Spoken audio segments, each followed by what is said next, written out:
In this week's video, I'll be showing you how I painted these cool totes.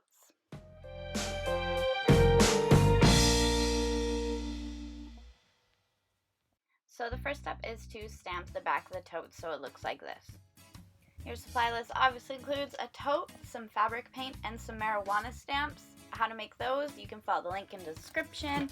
Also, you're going to need a paintbrush.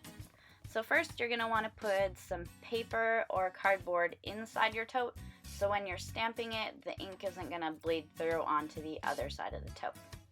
Alright, so let's get started. So just placing my stamp into my puddle of ink isn't going to apply like a nice even coverage, as you can see here.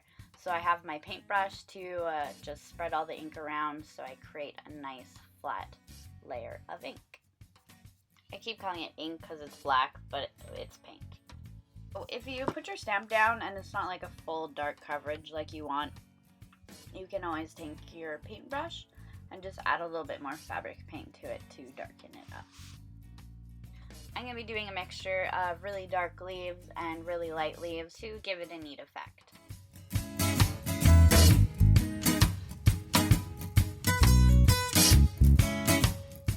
Be careful of any paint you have collecting in the corners of your leaf because they will get onto the fabric and distort the image. So I just use a Q-tip to clean it out of the corners there. I found that I could reuse my stamp about 3 times without having to do another layer of ink on it, or paint or whatever. But obviously every time you stamp it, it's going to get lighter and lighter. So that's how I created the cool effect that you see in my finished tote. So there's the back of my tote. I'm going to let it dry before I start working on the front. In the meantime, don't forget to wash your stamps. I just used some cold water to get the ink off there.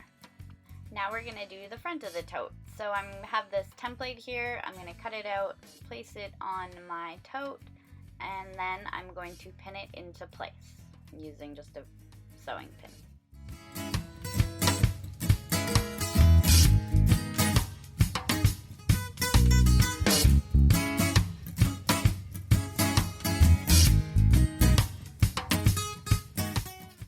Now I'm going to use the eraser on the end of my pencil as a stamp. I'm dipping it in my paint and then just stamping it along the edge of my template so it gives it this like cool circly dot look. So I'm just going to continue that all the way around my leaf.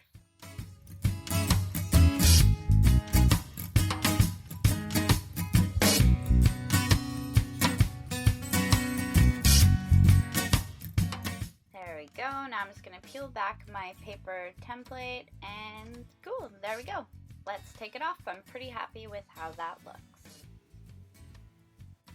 I love my new bag. It'll be perfect to take out to the lake. I can carry around my art supplies. It'll be super handy to use, and I'll be representing my favorite plant. Thanks for watching this week's video. We'll see you next time.